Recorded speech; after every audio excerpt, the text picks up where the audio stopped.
Rory on YouTube, on the clippability topic, how World Rugby have handled the sharing and publishing of footage is such a great indicator of how little they really care about growing the game.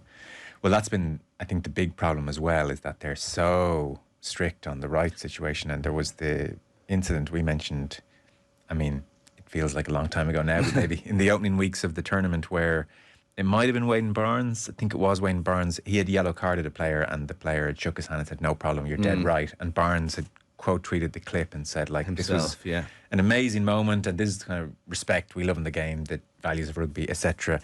But then within an hour, World Rugby had cancelled the footage being on social media and deleted it. So that was indicative of their attitude. Yeah, I think the attitude, or the suggestion there that it shows that they don't care about growing the game. That might be true in a different way, but it's more they're so far behind the times that they don't realise it's a benefit. That just because this footage is worth money to you and you can sell it, doesn't mean it's not of a larger benefit to just get it out there in as many places as possible. The NBA copped on that like before anyone else. A lot of organisations have followed them, but a lot haven't, and I really don't understand why. I feel UFC were very good at allowing all the big moments just populate the internet. I don't know. Are they more protective now, or are they still very open? Yeah, they're pretty protective now. And they will have DMC strikes against people who post stuff illegally, because they were like, at the end of the day, these were pay-per-views. And it wasn't necessarily like free-to-air TV or whatever like that the Rugby World Cup would be.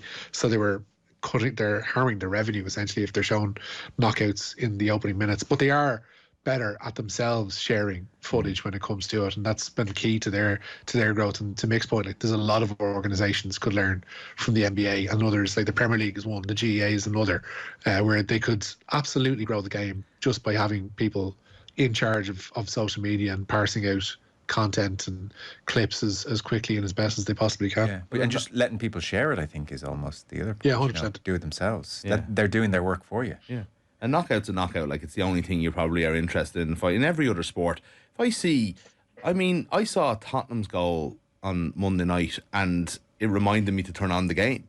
It's the opposite effect. I mean, the TV companies don't need to be worried about these clips getting out. It's the opposite. It's going to make you interested. It's going to get new viewers. Yeah. And if you're interested in any kind of a real way, you're going to want to watch the full thing. Exactly. Not just the clips. Sky seem to have hit upon that with the Premier League. Absolutely, they've been great in the last couple of years. So highlights of every goal just there for free. Done. No problem. Wouldn't say it's dented anything. No. Makes you want to be more a part of it.